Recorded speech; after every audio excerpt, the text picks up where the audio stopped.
Today, let's talk about a huge policy shift back in 1991 that completely transformed Indian farming. So, how did this all happen? Well, it kicked off with a massive economic crisis.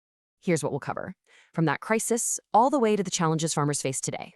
So, before 91, India's economy was pretty closed off, and that caused some big problems.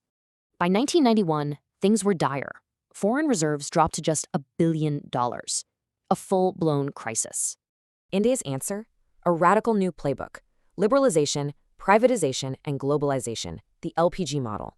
Basically, it meant throwing the doors open and connecting India's economy to the rest of the world. They made 3 huge moves to open things up and get global players in the game. But what did all of this mean for farmers? Well, the impact was complicated. It was a real double-edged sword.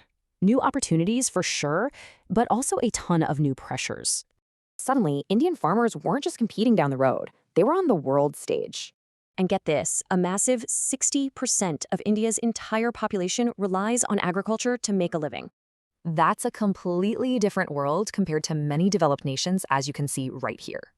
A huge piece of the puzzle: the wild imbalance in government subsidies for farmers globally. All this makes the playing field totally uneven.